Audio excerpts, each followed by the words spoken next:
Fala pessoal, boa tarde, espero que todos estejam bem. Aqui quem fala é o Matheus de Paiva. Bom pessoal, o áudio de hoje, o episódio de hoje, a pedido de uma amiga, ela quer algo bem mais aplicado, bem mais prático. E vai ser um pouco essa perspectiva, né? Basicamente eu quero explicar para vocês aqui, resgatando o que eu já ensinei nos outros episódios, onde eu devo colocar o meu dinheiro. Essa é a pergunta que eu quero ajudar a responder. Não é uma resposta fácil, né? Porque isso é algo muito individual.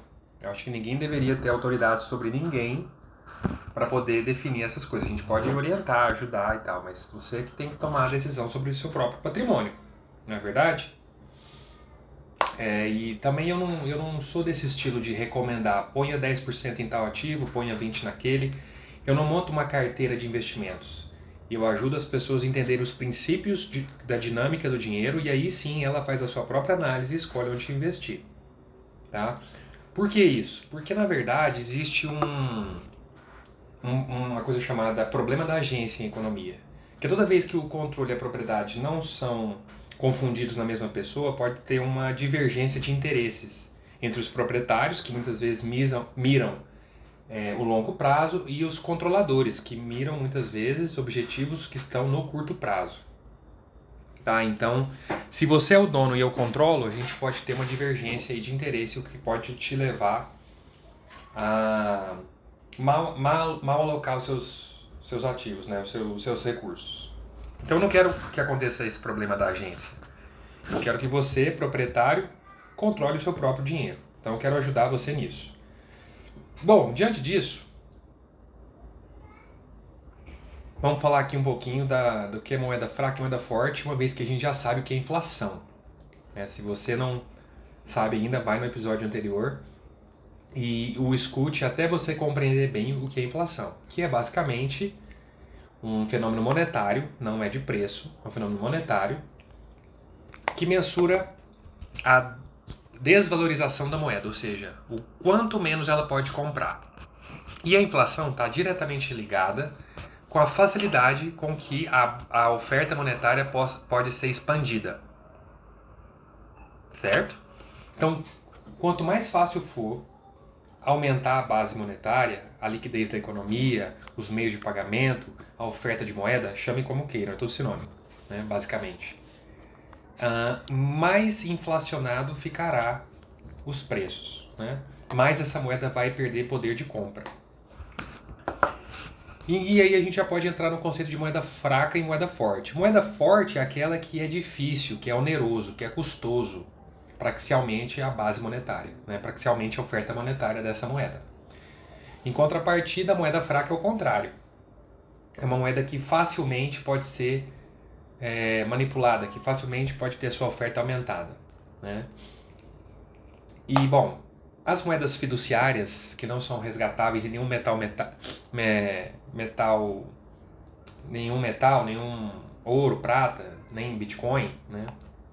Essas moedas são facilmente replicáveis pelo sistema bancário, seja banco privado, seja pelo Banco Central. Quem tem dúvida também, volta no episódio anterior para estudar.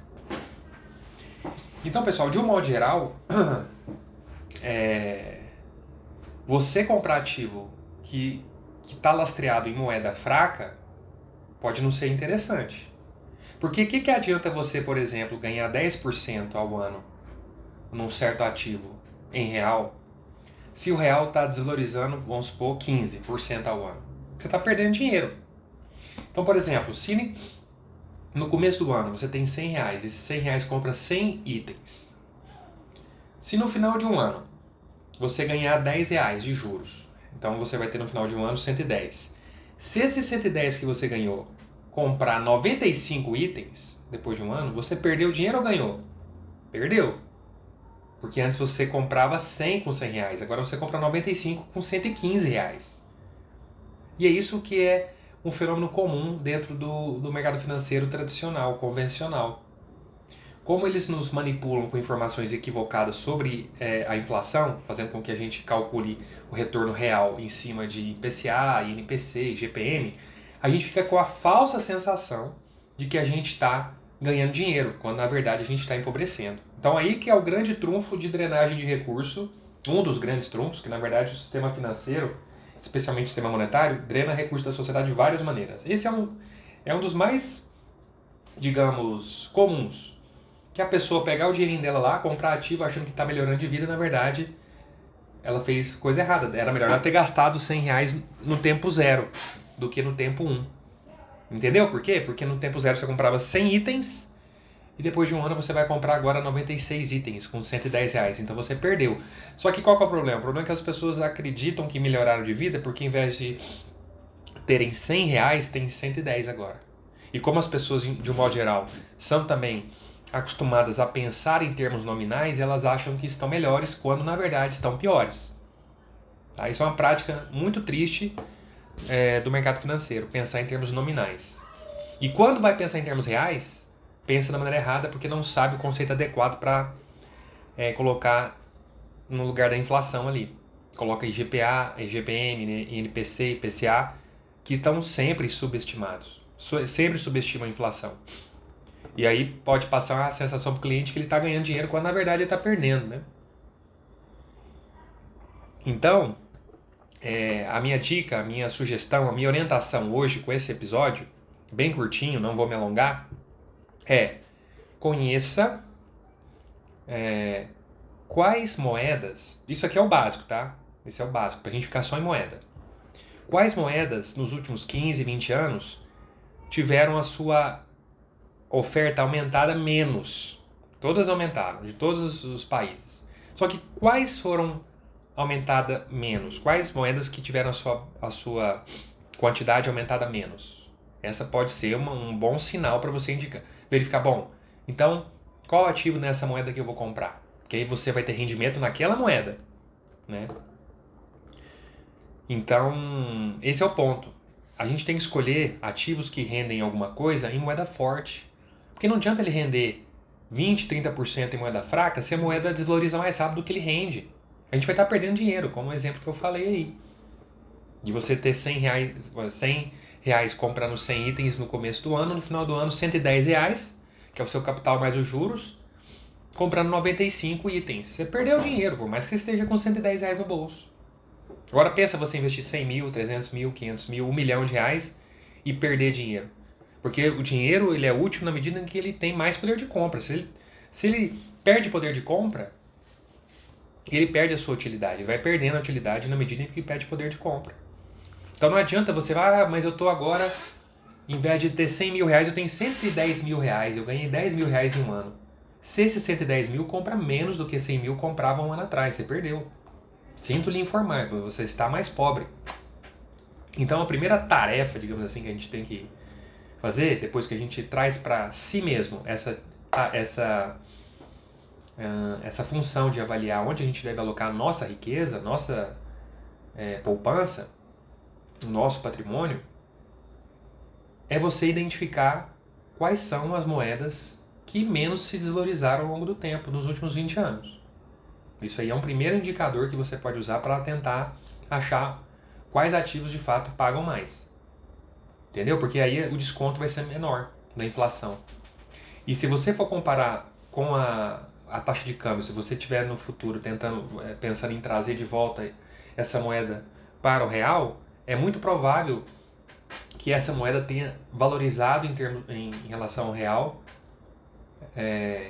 na medida em que o diferencial de expansão monetária do real para ela.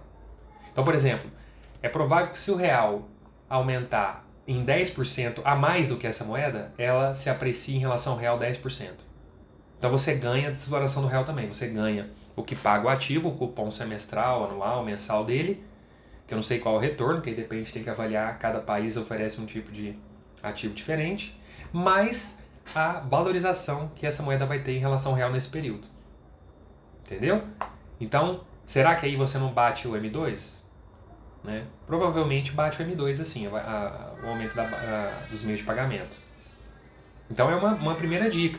Claro que isso é o começo de tudo, né? A coisa pode ficar muito mais interessante, muito mais avançada se você, inclusive, expandir para ativos que estão fora do sistema financeiro convencional, como criptomoeda, tipo Bitcoin, como ouro propriamente, né? Tá certo? Então, tentem guardar esse conceito para o dia a dia de vocês.